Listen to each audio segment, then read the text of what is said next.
Olá, seja muito bem-vindo ao nosso canal. Hoje nós vamos dar continuidade ao assunto da mini era glacial. Você achou que 2020 estava fácil? Você achou que era só uma gripezinha? Não. O que nós temos agora são sérias alterações climáticas e os sinais que estão se sucedendo agora da mini era glacial. E hoje nós convidamos Teodoro Gimenez, o pesquisador, para contar para a gente mais sobre as pesquisas sobre a ressonância Schumann, que é um dos sinais da mini era glacial. Vou colocar aqui, Teodoro, para a gente se ver. Aqui. Olá, Teodoro, tudo bem? Olá a todos. Tudo Olá. ótimo. Vamos falar de uma coisa muito sutil que sempre me lembra o que acontece com o corpo humano, que qualquer sinalização exterior, quanto mais sutil ela seja, mais forte é o efeito na célula humana. Da mesma forma, a ressonância Schumann é uma onda eletromagnética muito sutil, mas que permeia o sistema Terra como um todo, alterando ou interferindo tanto na matéria quanto no ser humano. Então, nós vamos começar a falar, para quem perdeu as últimas lives, eu vou deixar aqui na descrição desse vídeo todos os sinais da mini era glacial, que já são visíveis na Terra. Alguns que estão, o Centro Tecnológico Zigurates já nos informou que é um sinal de preocupação, como os flares coloridos que vão acontecer no Sol. Mas nós vamos estudar hoje um pouco mais sobre o difícil assunto da ressonância Schumann. Teodoro, eu vou colocar aqui a tela que você pediu para que você comece a falar um pouco mais para a gente. Eu já vou confessando para vocês aqui, não é fácil a ressonância Schumann, não. Tem muito pouca informação e a gente, aí tem pessoas, estudiosos que dizem que altera e que não altera e a gente fica perdido nesse mar de informação, que é a Terceira Guerra Mundial, a guerra de informações, né? Vamos estudar um pouco mais, vou colocar a nossa tela aqui. Teodoro, com você. Muito bem. Vamos falar então desse estudo da ressonância Schumann, que tem se tornado muito importante porque esses sinais podem monitorar eventos sísmicos, o clima, a ionosfera, a atividade solar e o impacto na saúde humana. Grande parte das pesquisas nos últimos 20 anos foi feita pelo Departamento de Marinha dos Estados Unidos, pela pesquisa de comunicação da frequência extremadamente baixa com submarinos. Para maior informação, os que queiram verificar têm um manual muito antigo, mas é um dos mais completos, que é o Manual da Eletrodinâmica Atmosférica, publicado em 1955. No capítulo 11 se refere à ressonância Schumann, está escrito por Davis Campbell, do Instituto Geofísico da Universidade de Alaska. Também tem uma história sobre essa investigação e uma extensa bibliografia. Há uma coisa muito interessante, os que se ocupam de tudo o que pode acontecer com a Terra, que possivelmente a ressonância Schumann se sincronize com o chamado quarto ciclo do biorritmo da Terra, que acontece a cada 20 anos, numa época específica em agosto. E o próximo sucesso marcado é para 2023. Para os que conhecem alguma coisa, o experimento de Filadélfia, em que desapareceu um navio, e o projeto Montauk, que é um segredo militar da viagem através do tempo, eles se realizaram nessa época de agosto, no biorritmo de 20 anos. Bom, pelo menos não é 2020, né? Porque 2020 a gente já está por aqui. Eu sei que ainda falta a quebra do sistema econômico, mas pelo menos não vai ser um efeito da ressonância Schumann. Mas eu queria saber, porque assim, na última live que a gente conversou, A ressonância Schumann, você contou para a gente que ela é um subproduto dos raios, ou é a medição dos raios? Você pode me explicar de novo? Porque esse assunto, Ave Maria, é difícil. Vou colocar aqui. Bom, pelo que a gente sabe, a fonte primordial da ressonância Schumann são os raios que acontecem na Terra, que produzem ondas eletromagnéticas que viajam na cavidade entre a superfície da Terra e a parte baixa da ionosfera. Estamos mostrando aí, nessa figura, que a frequência fundamental da ressonância de Schumann está em vermelho, o segundo harmônico está em azul e o terceiro harmônico está em verde. O que é interessante mostrar em relação a isso é a próxima figura, onde nós vamos falar sobre coisas muito interessantes.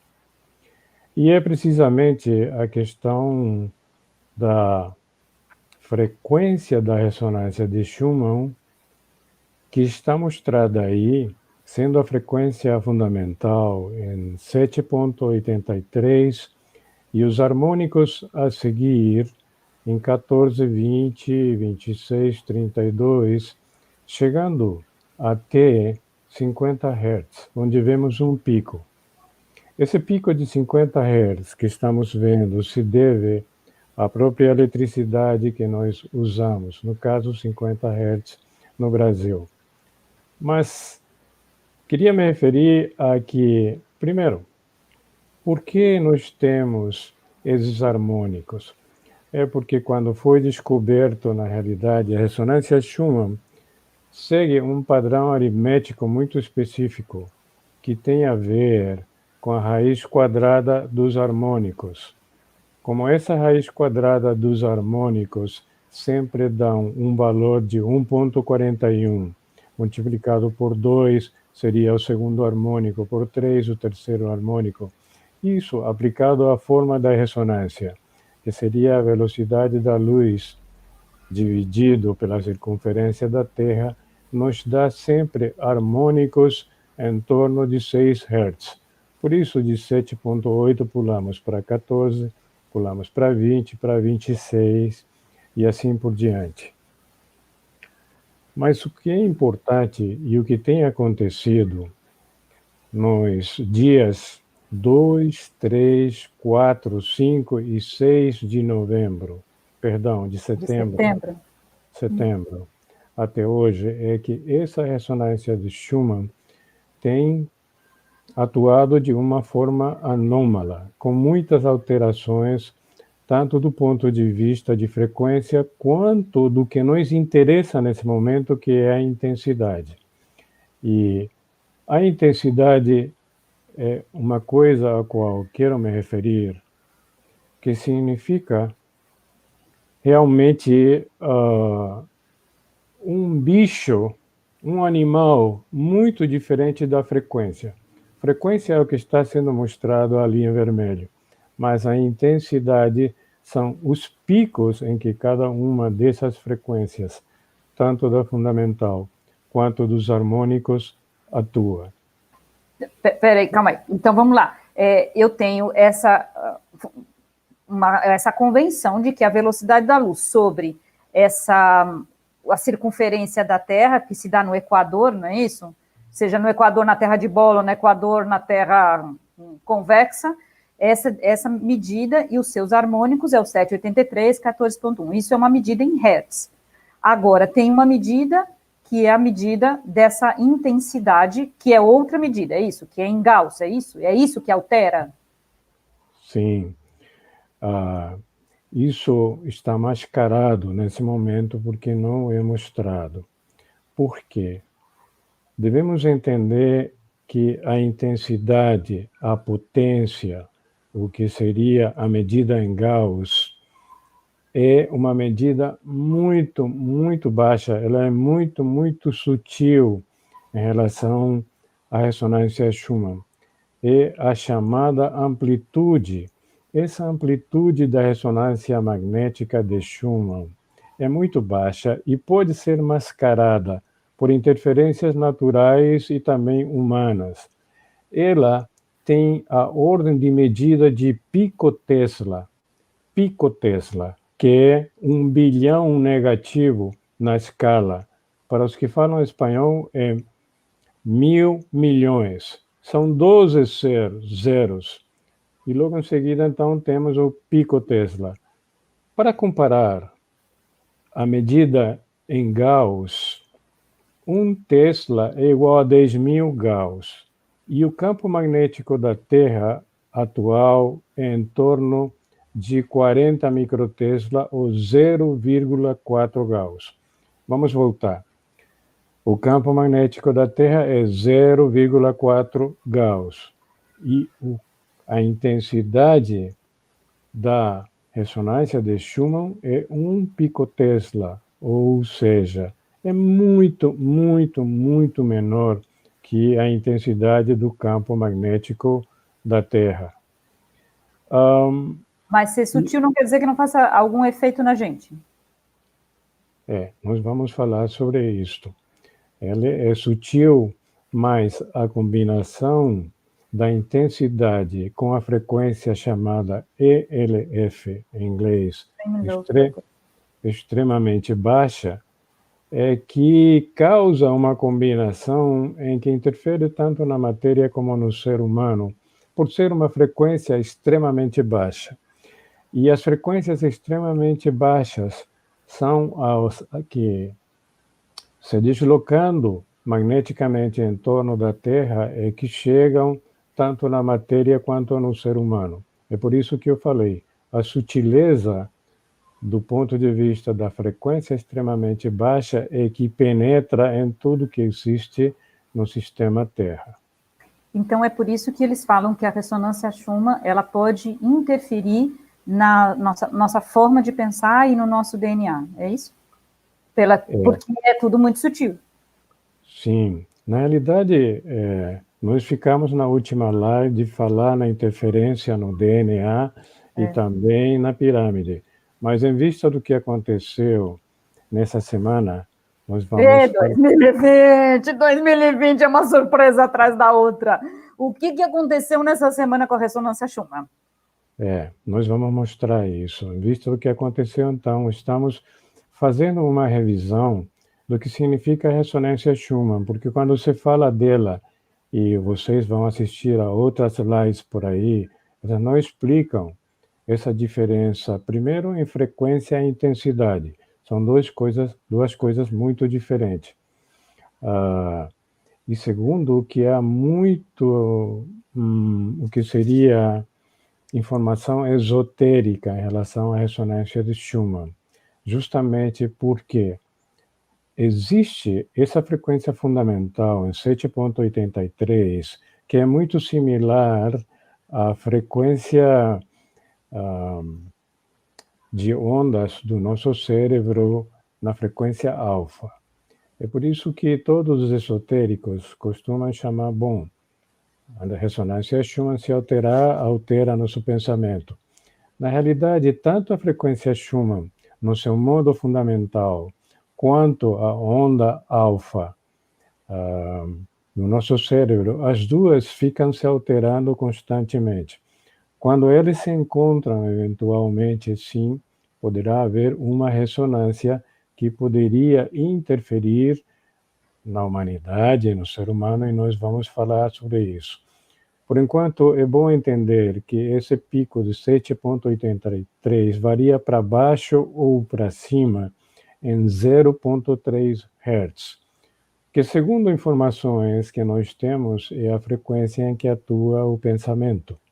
Sim, as informações de Dáquila Pesquisas falam que a frequência do pensamento é 0.3 Hz, não é isso? Bom, e isso se situa exatamente nessa variação do pico da ressonância de Schumann. E estou falando do pico fundamental, no modo fundamental, que é 7.83, porque os outros são harmônicos que variam de acordo à situação em que acontece a ressonância Schumann. Como eu falei, é uma caixa entre a superfície da Terra e a ionosfera. Então, esses harmônicos têm a ver com isso, é uma relação matemática que também se repete nas medições práticas que temos da ressonância de Schumann. Muito bem. Se eu falar da Terra esférica, essa ressonância de Schumann é medida na questão Do Equador. do paralelo fundamental, que seria o Equador. Se nós falamos do Equador, no que seria o sistema Terra, na Terra convexa e na Terra plana, nós estaríamos nos referindo na parte interna do que seria a borda. E mostrando isso na Terra plana, a gente vai ver um pouco melhor, seria essa parte interna, justamente porque seria o limite em que o campo magnético da Terra estabelece como uma espécie de cúpula ou domo em torno do sistema Terra. E dentro desse limite, que conforma um toroide, acima da Terra é que a ressonância Schumann se move. Entendi, porque um modelo pega a circunferência, põe no Equador, e aí diz que esses raios eles ficam reverberando e que essa energia é chamada ressonância Schumann. Quando a gente põe no modelo da Terra convexa, isso tem um domo, né? Porque o toroide vai formar esse domo, e a ressonância ela fica reverberando dentro desse domo, como se fosse nessa borda, na parte interna dessa borda de gelo, é isso? Que forma o campo magnético da Terra. Exatamente. Assim? Nós vamos mostrar... Porque a ressonância Schumann tem que prestar atenção, que o negócio é complicado, né? Nós vamos mostrar já isso. Por enquanto, nós, na realidade, não temos uma medida do que seria a borda de gelo. Pode ser muito maior. Estou me referindo ao limite interno, porque o campo magnético da Terra estabelece esse limite como um toroide.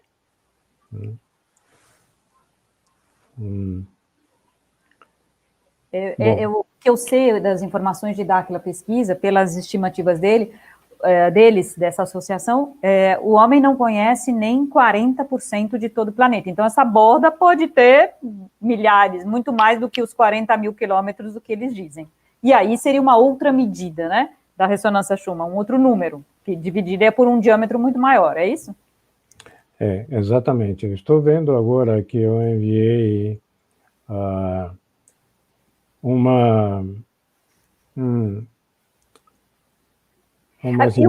umas imagens anteriores do que deveria ser. Então, eu vou trocar essas imagens. Não, deixa eu só fazer uma pergunta. Não, fica frio aí. Fica frio, eu queria fazer uma pergunta.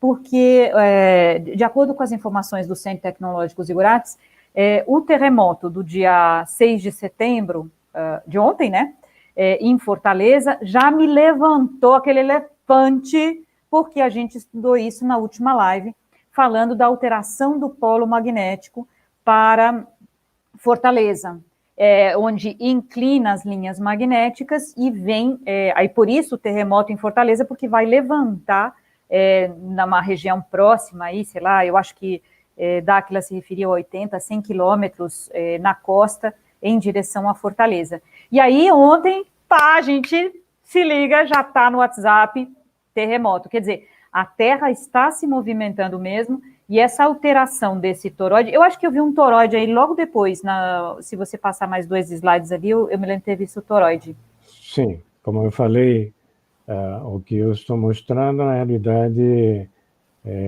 são imagens anteriores a que eu deveria ter enviado. Não se preocupa, mostra lá o toroide para a gente. Pode mostrar, não tem problema. Bora lá. Bom, aí então, você volta e me explica isso aí. Achei o tal do toroide, adoro esse toroide. Nós teríamos aqui embaixo a circunferência do sistema Terra.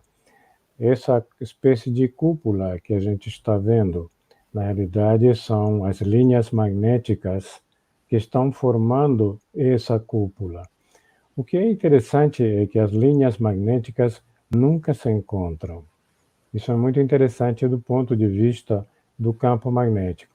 E eu que estou mostrando aí a seguir.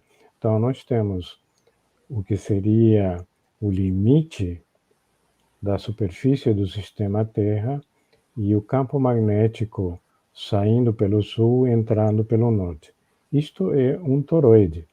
Esse toroide é que, nesse momento, se houver,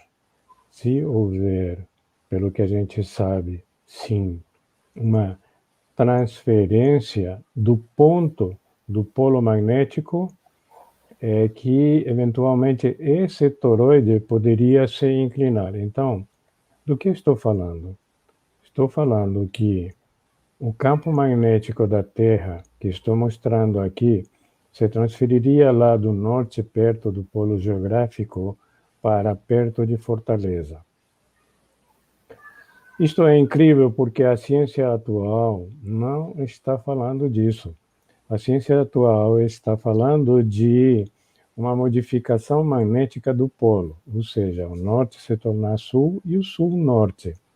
Mas isto é muito difícil de acontecer, porque é como se você trocasse na sua tomada, se você virasse os pinos da tua tomada, aí você estaria trocando a parte de transmissão da corrente alternada de positivo para negativo. Esta é a única forma em que o campo magnético da Terra poderia sofrer essa alteração magnética de polo. O que sim podemos ter, e é muito mais seguro, é que haja uma viagem do polo magnético da Terra para um lado ou outro, dependendo de uma coisa que a gente vai falar.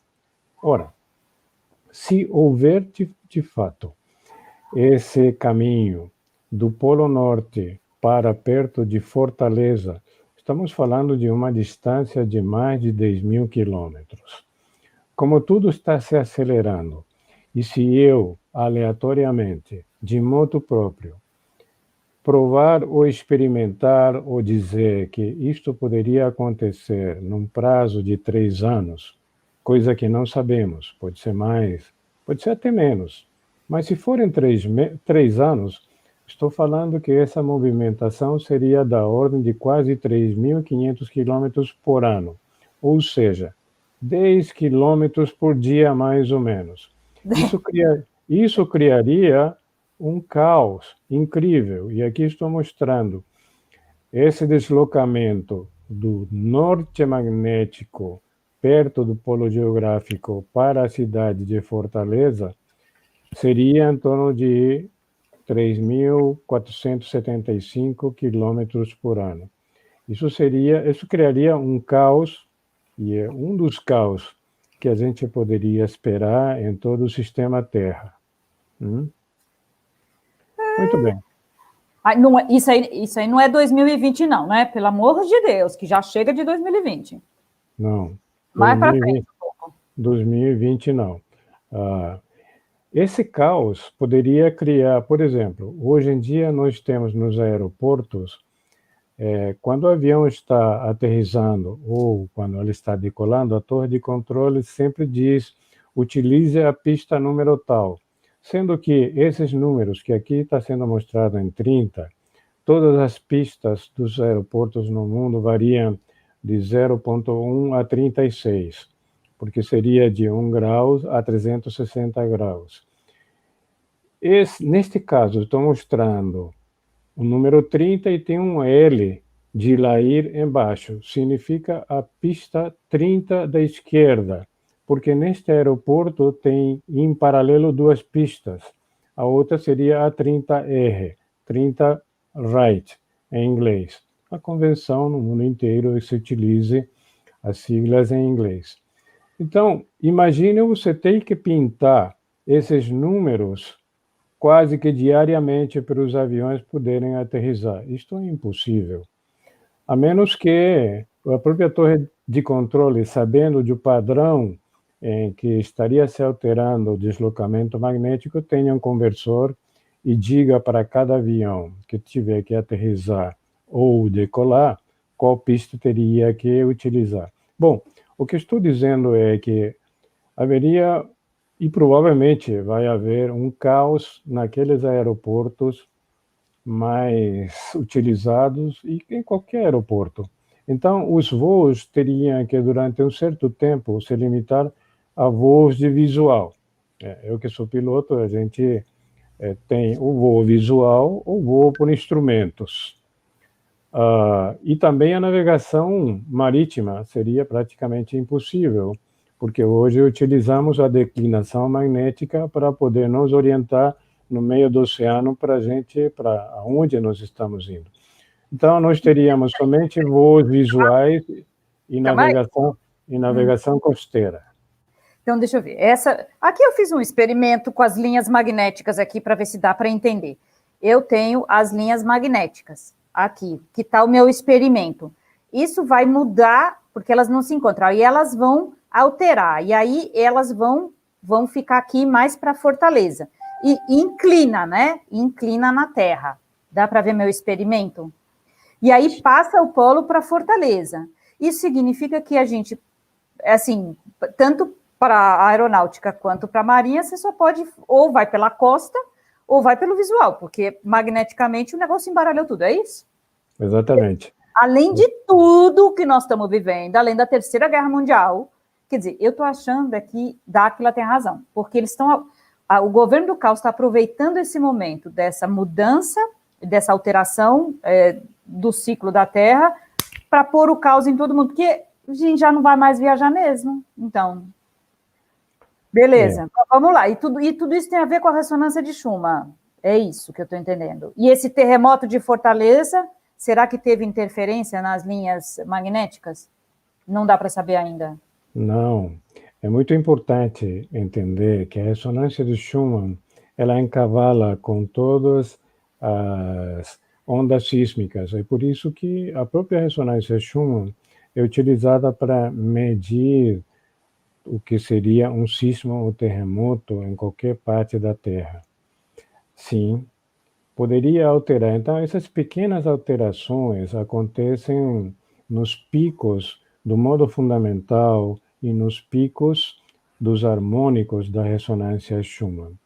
Agora, em relação ao movimento do polo magnético e de toda a alteração magnética nos voos que pode causar, se esse toroide inclinar, se houver essa inclinação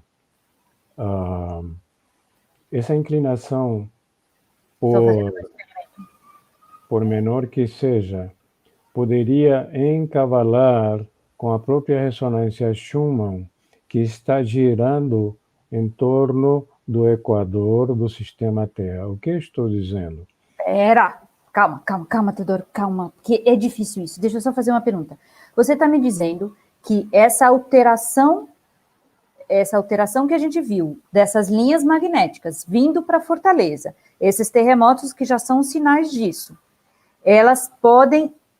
a frequência de Schumann, ela vai entrar em ressonância, é isso? E aí vai aumentar a ressonância de Schumann em Gauss, porque em Hertz a gente aprendeu que não muda, é isso?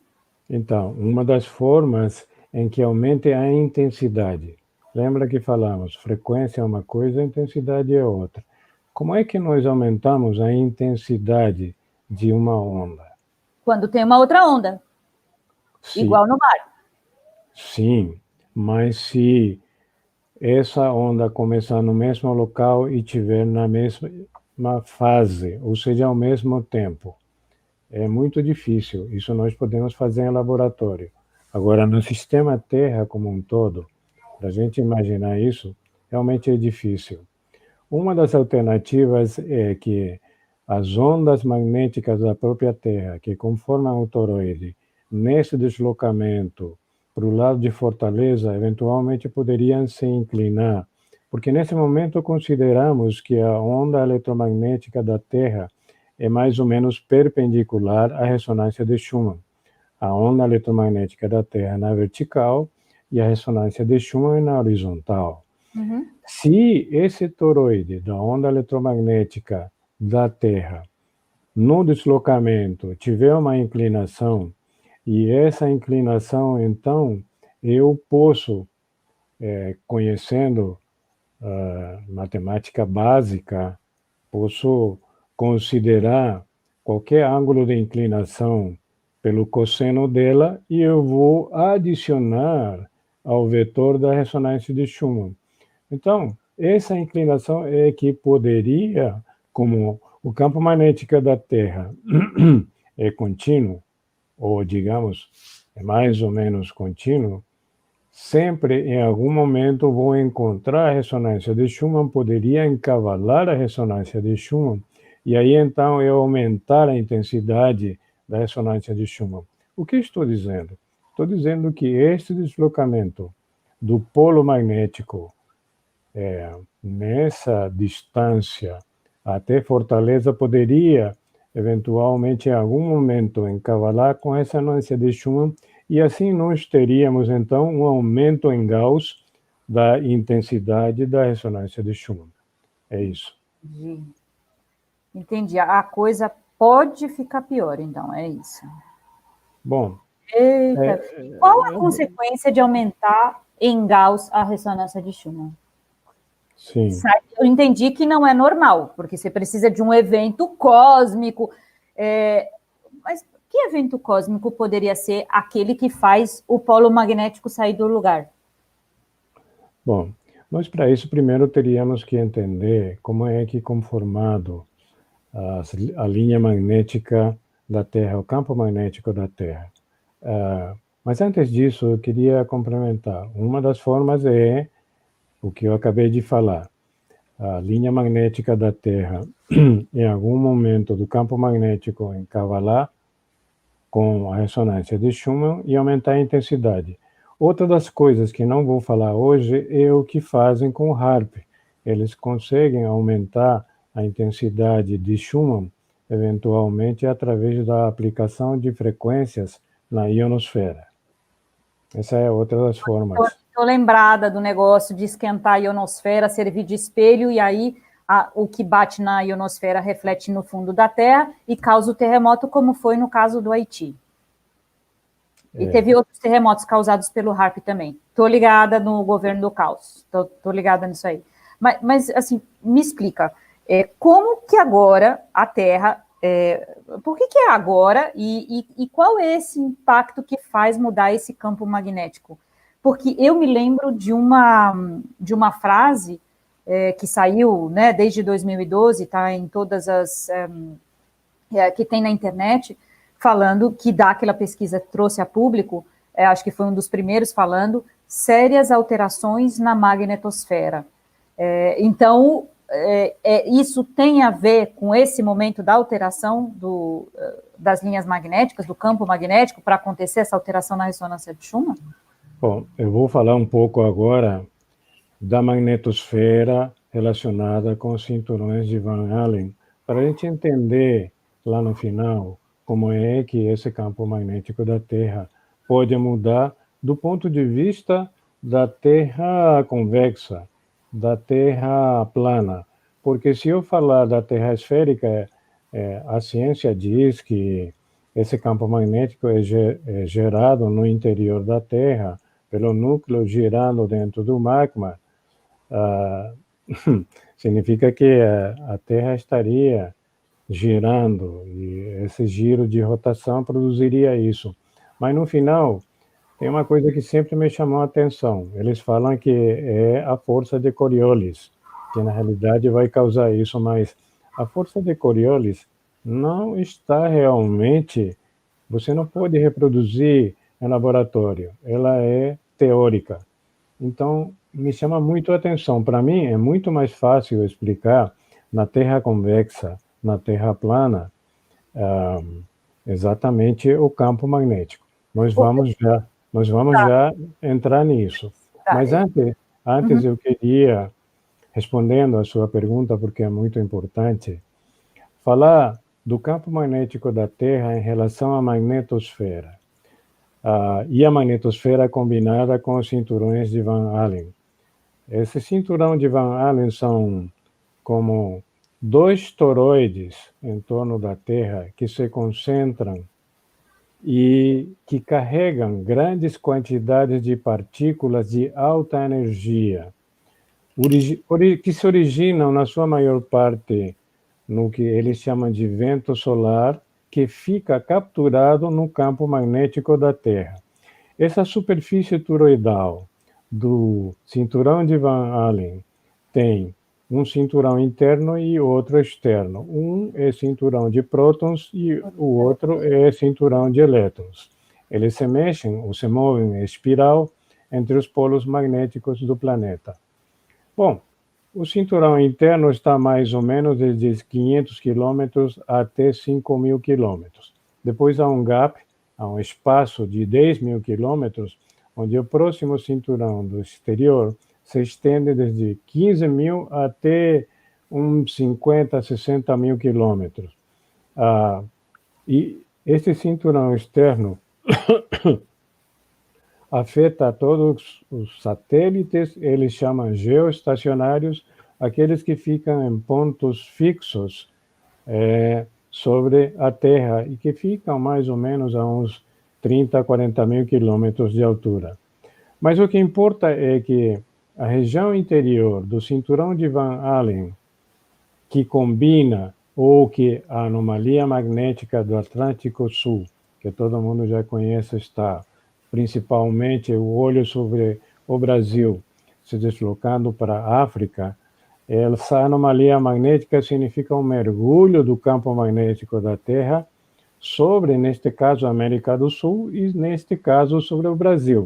Quando os satélites ou qualquer instrumento que passe sobre essa anomalia magnética, esses instrumentos param de funcionar.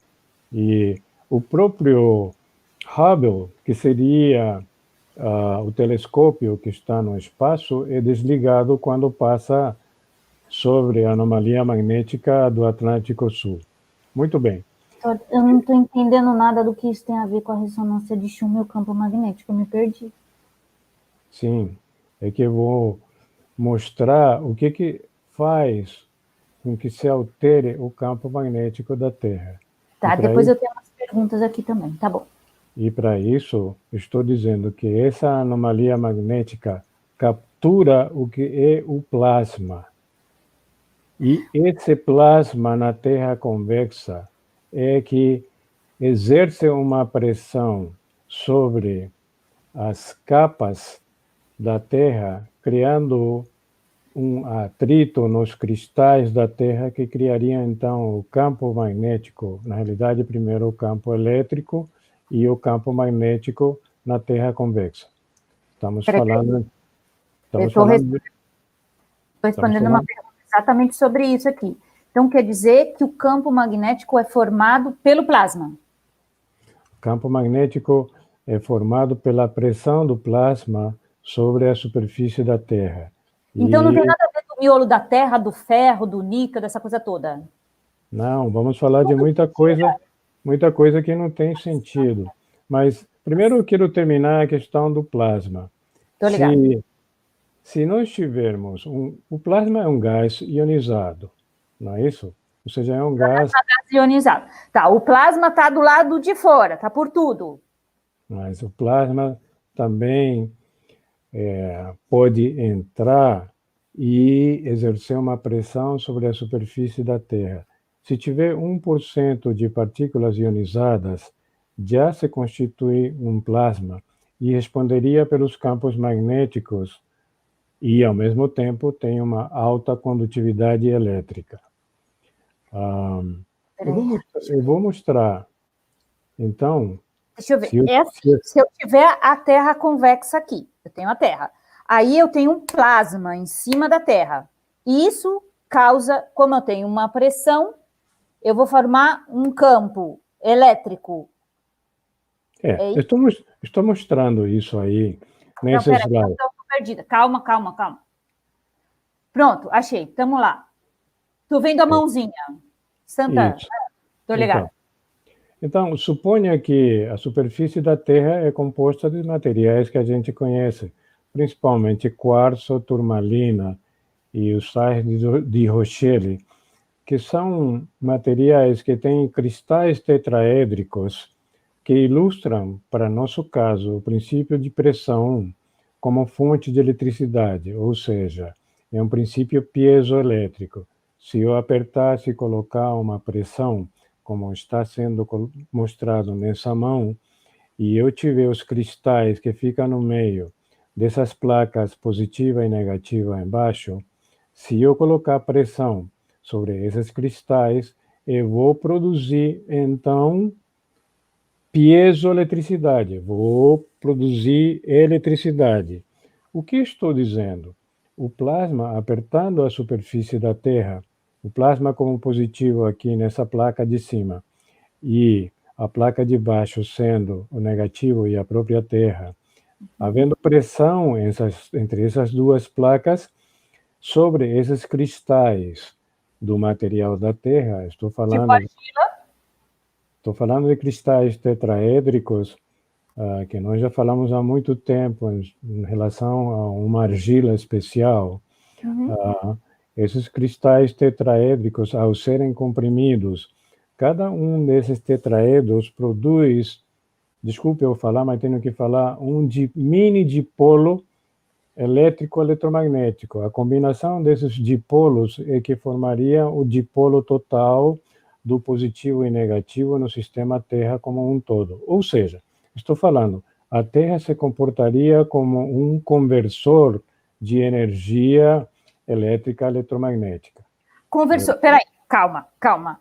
Conversor, quer dizer que quando Dáquila diz que a tradução da palavra Terra quer dizer conversor de frequências, conversor de energia, ele está falando exatamente disso, que existe um plasma que pressiona os cristais que estão na superfície da Terra inteira. Então, não sei quem fez a Terra, mas mandou bem, porque pôs cristal para tudo quanto é lado, certo? Argila e tudo mais. Aí, produz eletricidade. Para um lado, a 90 graus, produz um campo eletromagnético. E aí, a gente tem o campo magnético da Terra. E aí, a resumir, é isso? Como você vê, é muito mais fácil explicar o campo magnético na Terra convexa do que na Terra esférica. E a Terra, na realidade, é um conversor de energia, do ponto de vista de converter frequências eletromagnéticas por pressão sobre esses cristais. Então, é isso que acontece. Então, a tradução da palavra é exata. A palavra Terra quer dizer exatamente isso. Choquei. Não, Dáquila mandando bala. Sim, desculpa, é que eu estou impressionada com a minha descoberta. Eles estão perguntando se isso aqui é como um dínamo, é isso? Exatamente. Vai produzir, no caso, eletricidade e campo magnético. Agora, uma coisa interessante, e que eu quero me referir aqui, é que a grandeza da carga produzida, ou seja, a diferença de potencial produzido entre as placas, que seria a placa do plasma e a placa do sistema Terra, vai depender da intensidade da pressão exercida. O que eu estou falando? Que se esse plasma tiver maior pressão sobre os cristais da superfície da Terra, nós vamos ter uma maior diferença de potencial e vamos ter, eventualmente, um maior campo eletromagnético. Bom. Eu queria fazer uma pergunta, desculpa, porque eu não estou me aguentando hoje. Eu tenho a Terra convexa, aqui com os meus continentes, com as montanhas aqui. Eu tenho um plasma. Se eu tenho sérias alterações na magnetosfera, quer dizer que pode entrar plasma de tudo quanto é lado. E isso pode alterar essa pressão. Exatamente. E agora nós vamos, então, nos deslocar de novo para onde viria o polo eletromagnético lá na frente de Fortaleza. Por que que haveria esse caminhar do polo eletromagnético? E nós vamos mostrar aqui nesse ponto. Se eu tiver uma diferença de pressão, já entendemos que a pressão produz um campo magnético, certo? Certo. Se eu tiver uma pressão num lado da Terra, seja por que lado for, e essa pressão foi exercida pelo plasma, então eu teria um polo magnético diferente, porque ele vai acompanhar a pressão, porque ele vai acompanhar uma maior produção de eletromagnética, correto? Muito bem. Por isso que eu falei, essa magnetosfera e essa entrada de plasma, e eu estou assinalando aqui a anomalia magnética do Atlântico Sul, que é o mergulho do campo magnético, na realidade esse mergulho captura todo o plasma que houver por cima. Se ele captura o plasma, então vai exercer uma maior pressão nesse ponto aqui que eu estou mostrando. Ou seja, a pressão diferenciada estaria se situando aqui na anomalia magnética do Atlântico Sul, que seria sobre o Brasil. Isso faria, então, com que o polo viesse se deslocando para o lado de maior pressão, onde estaria atuando o plasma. Então, a alteração toda que a gente está vendo, que vai resultar numa potencialização da ressonância de Schumann em Gauss, começa pela frase que Daquila Pesquisas publicou em 2012, sérias alterações na magnetosfera. Aí começa o relógio da Terra. Disparou o relógio, porque entrou mais... Se está entrando mais plasma, pressiona em outro lugar, muda o polo de lugar, mudam as linhas magnéticas, aí os pássaros ficam perdidos, a gente não consegue navegação, começa a ter alteração nas marés, aí a possibilidade do dilúvio, e aí logo depois do dilúvio esfria, porque a água tem mais água, modifica aquele sistema que a gente viu numa live que está descrita aqui embaixo. Assistam essa live importantíssima das correntes marítimas, que dá para entender tudo, a diferença de água doce com água salgada, e isso vai causar a mini era glacial. Então, a alteração do polo e a alteração em Gauss da ressonância de Schumann se tornam sinais da consequente mini era glacial.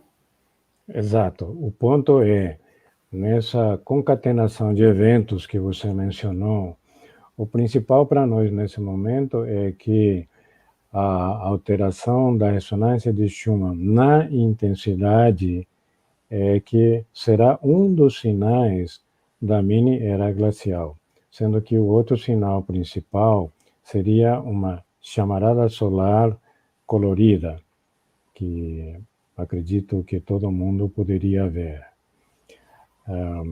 Tem uma pergunta aqui perguntando se a gente vai ter a aurora boreal aqui numa latitude mais perto do Equador. Sim, exatamente é isso que pode acontecer, porque a aurora boreal é a interferência ou entrada de plasma juntamente com o campo magnético da Terra.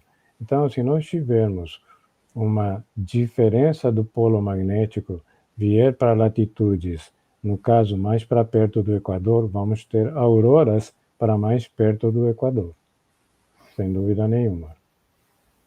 Bom... Isso, eu estou lembrando aqui de Noé. Será que Noé viu, assim, porque depois ele viu um arco-íris? Será que ele viu um arco-íris ou ele viu uma aurora boreal? Isto é uma coisa que a gente não pode saber da época de Noé, né? Para perguntar, meu Deus do céu. Escuta, alguém de Daquila pode perguntar, porque esses caras sabem tudo. Podia saber o que Noé viu, porque aí já ajudava a gente aqui a entender a história. Mas tudo bem, eu não quis me meter muito na sua apresentação. Vamos lá, que eu só estou tentando entender. Eu me perdi. Eu perdi você. Não. Tudo bem. Mas sim, pode ter acontecido. A gente não sabe o que Noé viu, né? Ele viu um arco-íris, ele viu cores diferentes. Isso tudo é objeto de um outro estudo, porque nós temos nuvens coloridas, por exemplo, que aparecem em várias partes da Terra pelo vapor de água. Mas poderia ter sido isso, ou poderia ter sido uma aurora que talvez naquela época tenha havido um deslocamento magnético do polo que tenha criado toda essa série de eventos que agora causaria, então, a intensidade maior da ressonância de Schumann, e aí, então, poderia ter causado uma diferença climática que tem outras explicações sobre o dilúvio, não vou entrar nisso agora, talvez a gente possa falar depois, mas essa concatenação de eventos leva certamente a um câmbio climático que poderia ser, no nosso caso, a mini era glacial esperada. Entendi. Preparar o modelito neve agora, enquanto a gente espera a quebra do sistema econômico, que pode acontecer a qualquer momento, né? Até nessa semana, porque o povo adora dia 11 de setembro, né? A gente tem que ficar ligado nessa história aí. Então, fica aqui uma dica, guarda dinheiro em casa, usa BDM digital, guarda seu dinheiro, guarda comida, porque não se sabe, o governo do caos adora dia 11 de setembro, mas enquanto isso a gente vai estudando a mini era glacial. Você queria mostrar alguma coisa que eu pus na tela, nós dois conversando aqui? Sim, eu estou querendo mostrar o que aconteceu no dia 2, 3, 4, 5 e 6 em relação à ressonância de Schumann. Foi alguma coisa surpreendente. Aqui do lado esquerdo nós estamos tendo, no dia 2 de setembro, o comportamento da ressonância de Schumann, sendo que a parte de cima seria a frequência fundamental. O 783. E os outros 3 gráficos seriam os harmônicos subsequentes. Nós estamos vendo que não somente a frequência está muito, muito baixa, com picos extremamente baixos, mas também a intensidade do ponto de vista de leitura em Gauss, em pico Tesla. No dia 2, a única frequência que foi um pouco mais alta foi o terceiro harmônico que está em verde aqui embaixo. Agora, o que pasmou todo mundo, que chamou a atenção é que no dia 3 não tivemos nenhum tipo de leitura da ressonância de Schumann. E eu acredito que sim, havia a ressonância de Schumann, mas atuando de uma forma tão sutil que os leitores não conseguiram ler. Para ler a ressonância de Schumann é um pouco complicado, não vou me deter nisso agora, mas esses gráficos que a gente está mostrando, na realidade, são interpretações matemáticas dos leitores da ressonância de Schumann. Passam pelo que a gente chama transformada de Fourier, uma série de coisas, porque ela é muito sutil. Mas, se no dia 3, então, houve praticamente o desaparecimento, no dia 4 nós vemos que ela voltou, nós vemos o gráfico, o pico em branco da frequência fundamental, que tudo isto é comparativo, estamos comparando 2, 3 e 4. Agora, se compararmos com os próximos dias, que são nos dias 4, 5 e 6, nós estamos vendo que no dia 4, aquela frequência que a gente viu bem mais alta, na realidade não era assim. Comparativamente, ela foi voltando até que no dia 5 nós tivemos picos mais altos. E de novo no dia 6 nós tivemos leituras de frequência e eu acredito de intensidade também mais baixo. Já no dia 7, hoje, nós estamos voltando a esses picos do dia 5. O que estou querendo dizer? Há comportamento anômalo da ressonância de Schumann, mas por enquanto esse comportamento anômalo não tem impactado a intensidade para cima da potência da ressonância de Schumann, se eu posso me explicar dessa forma. Ou seja, o que a gente tem que prestar atenção é não somente nesse funcionamento, nesse efeito anômalo, nessa leitura anômala, mas principalmente se a intensidade aumentar. Por enquanto, essa intensidade não aumentou. Bom, eu tenho uma pergunta aqui, eu só queria... essa alteração agora causa alguma coisa no ser humano? Causa nas águas? Ou só quando o negócio aumentar muito pode causar interferência? Sim, nós vamos falar já sobre isso. Sim, sem dúvida nenhuma. Vamos ver. como eu disse, eu estou mostrando um gráfico diferente do que eu queria ter mostrado, mas eu vou utilizar esse mesmo, porque teria que mudar todos eles. Então, uma das coisas que tem acontecido nesses dias, se vocês se lembram, é que todo mundo viu essa conjugação de Marte com a Lua, que todo mundo viu. Mas, além disso... O CTZ também já fez o report que passou dourado em volta da Lua. Eu vi esse report também. Que eles conseguiram filmar dourado embaixo da Lua, que assim, inacreditável o que eles conseguiram. Não sei como é que ninguém falou, nenhum outro centro de pesquisa falou nisso. Então, mantendo o foco, nós estamos nos referindo sempre a Schumann. Como ela é muito sutil e como aconteceu uma modificação, poderíamos pensar que essa modificação é causada por movimentos dos corpos em cima, movimento dos planetas, movimento que nesse momento estava combinado com a Lua. Nós estávamos vendo que aqui embaixo tinha Saturno e Plutão também, mas em cima Netuno, Urano, Marte e na Lua. O que a gente viu, à simples vista, foi Marte com a Lua, mas os outros planetas também estavam, digamos, conjugados ou combinados. Ora, toda essa movimentação e conjugação produz um campo magnético que atinge o sistema Terra. Esse campo magnético, atingindo a Terra, poderia também ter atingido a ressonância Schumann, porque ela é muito sutil. É uma explicação que a gente pode ter em relação ao que aconteceu. Muito bem.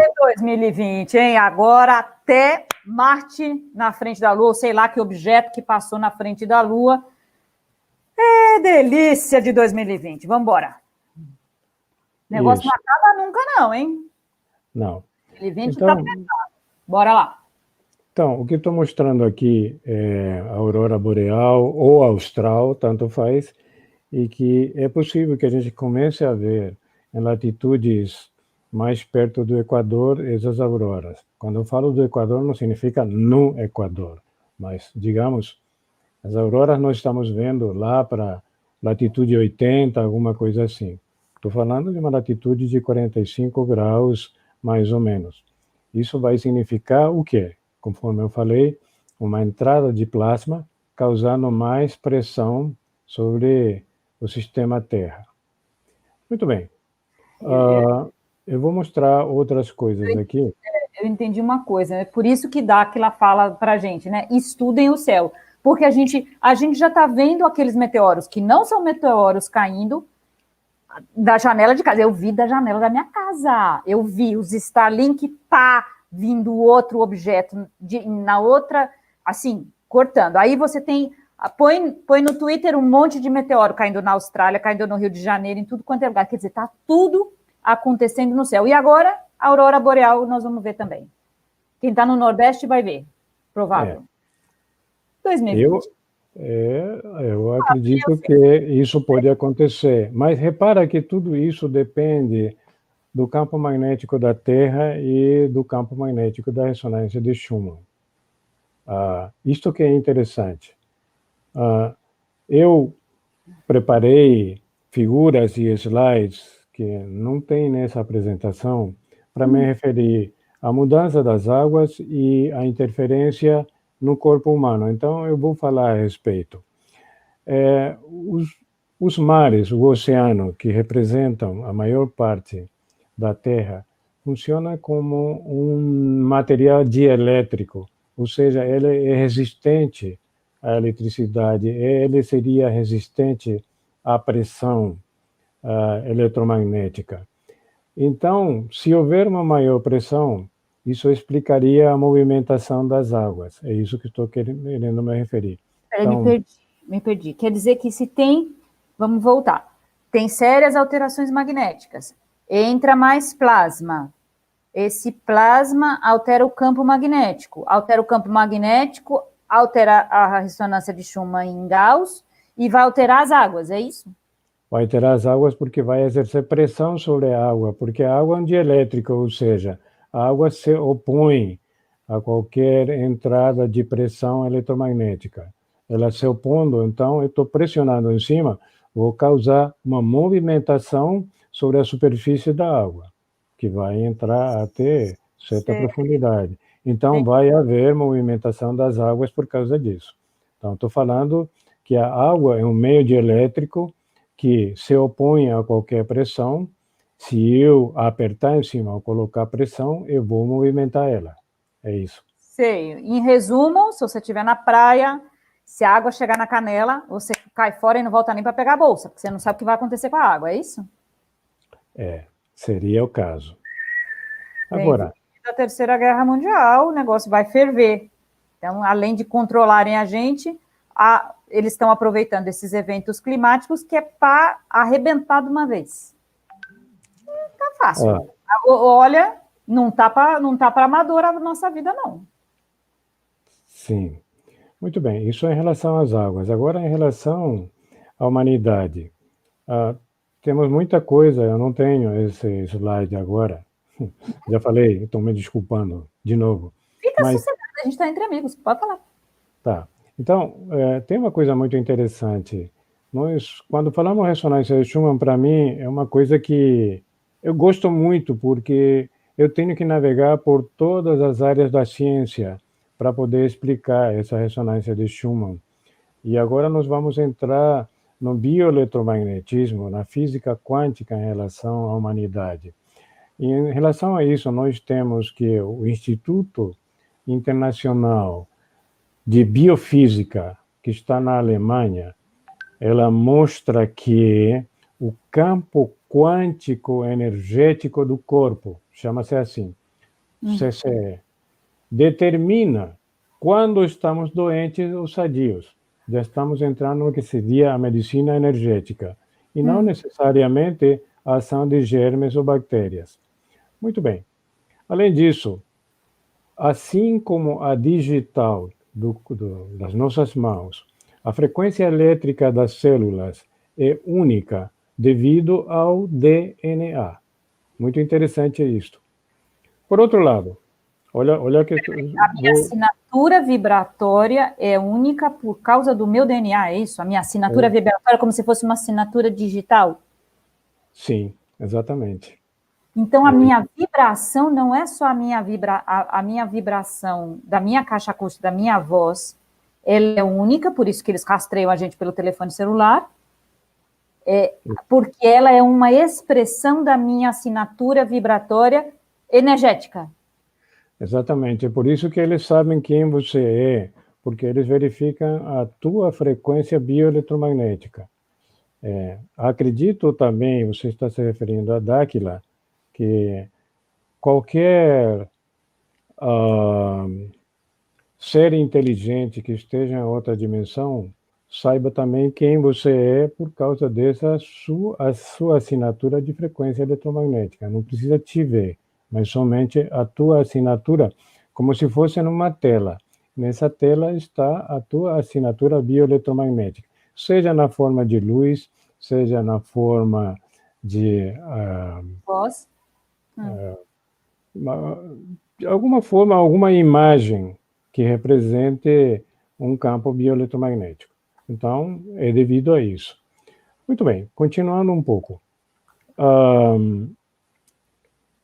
Do ponto de vista de medicina energética, a gente já sabe hoje que um único hormônio ou neurotransmissor, ou inclusive, vou entrar agora num único fóton de energia bioeletromagnética ou eletromagnética do exterior ao corpo, pode disparar uma resposta celular.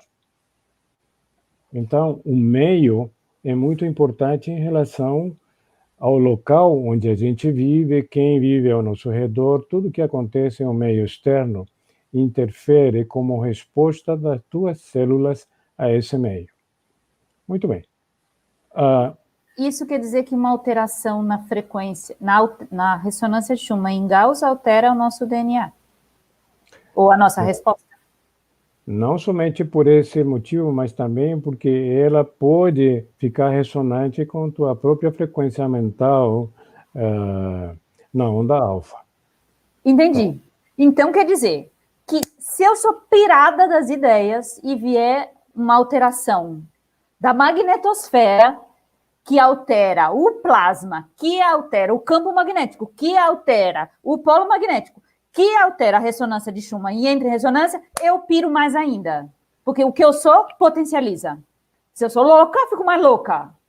É isso? Maria. Bom, tudo culpa da magnetosfera, entendi. Não, eu só estou resumindo, Mas, pelo que a gente sabe, aquele circuito quântico da pirâmide de Saqqara atuava dessa forma, porque ele potencializava o que você era. Se você era bom, você era melhor e podia entrar. Se você era ruim, você se sentia tão afetado que você não conseguia entrar dentro dos muros do recinto, porque não tinha uma porta fechada, era aberto, mas você conseguia entrar de acordo com a sua frequência.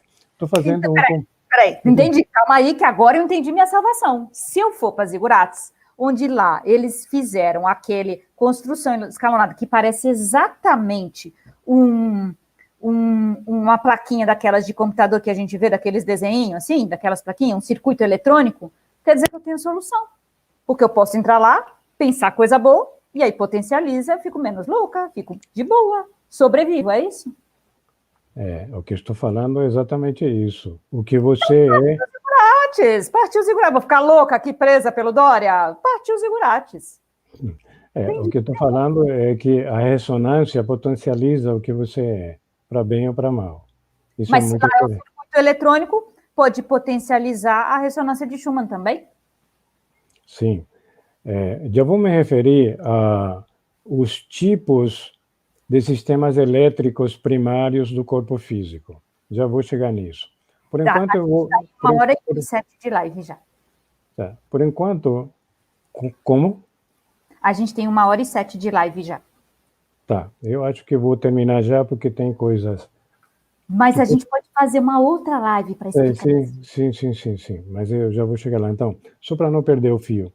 Em relação às células, nós temos uma coisa que não tem sido muito colocado pelos meios, porque eles não chegam nisso, que são os chamados cristais líquidos, que são elementos dentro das membranas celulares. Esses cristais líquidos atuam como um mecanismo de detecção, amplificação e memorização para os esquemas de frequência extremamente baixa, como a ressonância de Schumann no meio ambiente. Percebeu? Peraí. Você está me dizendo que quem criou a gente deixou uma fórmula que na membrana da célula colocou cristais líquidos, igual essa tela que a gente está mexendo no computador. Eu acho que falar de cristais líquidos até merece uma live específica, porque é muito importante na célula.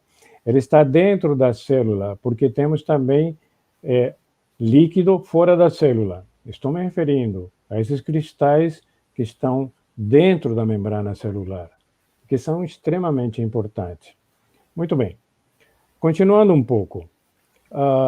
Uma das pessoas que eu conheci, olha só, faz 30 anos, vamos dizer, é o Dr. James Oskman, que até hoje tem um livro chamado seminal sobre a energia ou sobre medicina energética, que até hoje eu não vi nenhum livro parecido com o dele, infelizmente está em inglês.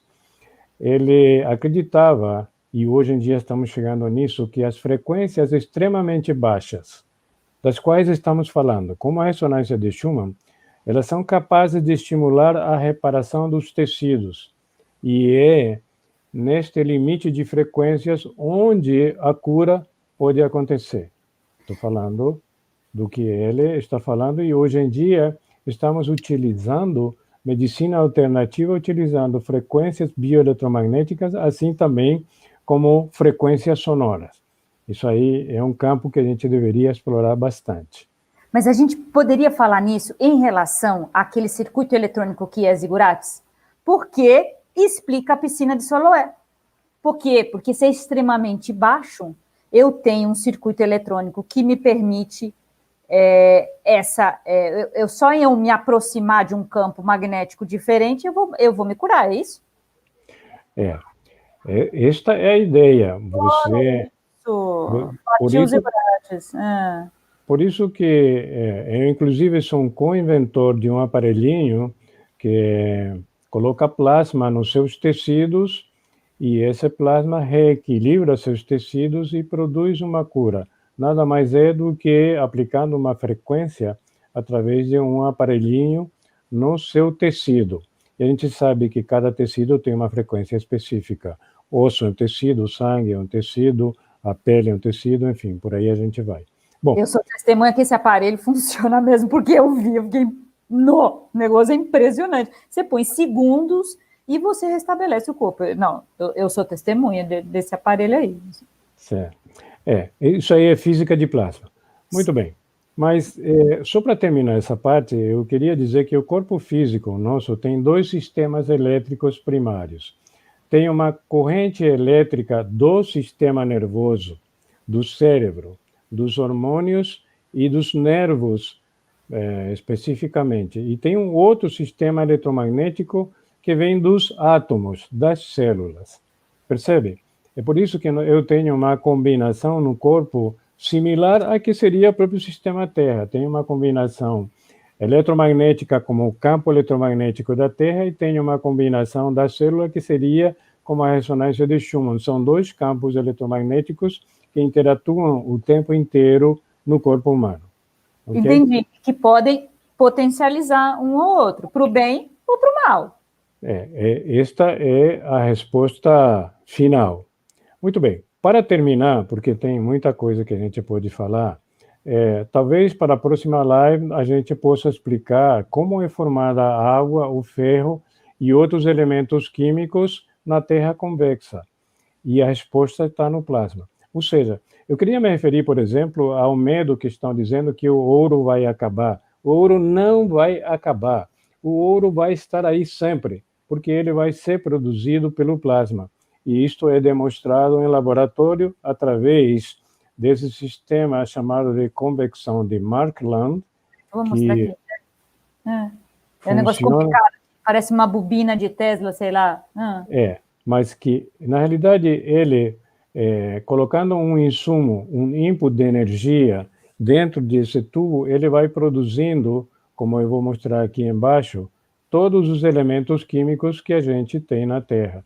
Então, eu estou dizendo, olha, água, elementos químicos e até meteoritos podem ser produzidos pela convecção de Markland, que é uma experiência laboratorial em que o plasma, de fato, produz tudo isso que estou falando. Isto é uma coisa que a gente poderia falar, por exemplo, na próxima live, porque é extremamente interessante. E o ouro, segundo a ciência nos diz, na Terra esférica, é produzida pelo choque de duas estrelas extremamente densas, onde uma colherinha de café pesa milhões de toneladas. Isso se choca com outra estrela, espalha esse ouro para todo o universo. Esse ouro espalhado chegaria numa nebulosa. Essa nebulosa, tendo dentro um planeta como a Terra, atrairia essas partículas de ouro, e aí a Terra teria que esperar 1 milhão de anos para que esse ouro realmente se convertisse na substância que a gente conhece. É muito complicado, pelo amor de Deus. Teodoro, na boa, eu sei que você é cientista, eu entendo tudo isso, mas isso aí tá com uma cara de fake news, que nossa senhora. É o que falam do ouro. Então, você me deu uma esperança agora, porque o pau vai torar, o sistema econômico vai quebrar, mas aqui não vai faltar ouro nunca. Por isso que os Anunnaki vêm aqui explorar o ouro, e o ouro nunca acabou. E por isso que diz que o petróleo não vai acabar, que a história de petróleo acabar é tudo fake news. Porque aqui é literalmente o que Dáquila falou. Terra é um conversor de frequência. E aí os elementos químicos nunca vão acabar. O sistema Terra é uma coisa extraordinária. Ela produz tudo o que a gente precisa, o que a gente vive. E não são coisas que vêm, por exemplo, das estrelas, que a água vem através de meteoros, de meteoritos da estrela. Não. Tudo isso é muito complicado. A Terra produz tudo o que precisa, e para isso nós precisamos entrar na ciência, entender como funciona o plasma, e isso nós vamos deixar para a próxima live, porque aqui vamos terminar por aqui. Já está muito longo. Combinado, eu agradeço muito você ter contado isso para a gente, dar uma luz no fim do túnel e também convidar todos para que estejam presentes na próxima live e aproveitem essa maravilha que é viver no sistema Terra. Nem que para isso a gente tenha que deixar de comer chocolate, deixar de comer besteira, para a gente prolongar a nossa vida e poder participar dessa imensa maravilha que é o sistema Terra. Não sei quem criou, mas mandou bem pra caramba, hein, Teodoro? Essa história do plasma, essa história da Terra, genial. Então, convido todos vocês à próxima live para a gente entender um pouco melhor sobre o que o plasma cria e sobre essa riqueza que tem aqui. Isso se tiver internet, porque dizem por aí que vão derrubar a internet porque a gente está descobrindo toda a história de fake news e aí querem derrubar a internet. Então, fica aqui o convite. E se vocês puderem, não deixe de cuidar do sistema financeiro de vocês, onde vocês colocam dinheiro, guardem comida em casa, porque a Terceira Guerra está fervendo aí. Espero logo, logo encontrar todos vocês. Para falar um pouco mais sobre isso, e também não pode esquecer, né, que o tema dessa live era falar sobre a mini era glacial que se aproxima. Oh, meu Deus do céu! Tem muito assunto para a gente conversar. Muito obrigada. Então, se você quiser falar. Sim, tem muito assunto. Vocês vão assistir a muitas apresentações da ressonância de Schumann, mas acredito que agora vocês estão melhor preparados para entender o básico da ressonância de Schumann e da importância que tem essa ressonância, não somente na matéria, mas também na humanidade. Muito bem. Então, eu estou contente de poder passar, não é muito simples. Imagina que para quem estuda tem que entender de equações diferenciais, uma série de coisas para poder trazer para ter um entendimento, mas explicar, uma vez que você entenda, se tornaria um pouco mais fácil. Pouco mais. Olha, de qualquer maneira, todo esse estudo que você proporcionou a nós, hoje eu olho para o céu e já vejo com outros olhos e fico assim procurando os sinais de tudo que se aproxima. Muito obrigada e obrigada a todos vocês que nos acompanharam hoje. Não perca a próxima live e os informativos do Centro Tecnológico Eurates, de todos os pesquisadores de Dáquila Pesquisa, que sempre contam para a gente essas informações que não vão sair no Jornal Nacional, mas que tem tudo a ver com a nossa sobrevivência e com o nosso aproveitar de estar nessa jornada que é estar aqui na Terra. Obrigada a todos vocês. Obrigada, Teodoro. Um abraço a todos. Até a próxima. Até mais.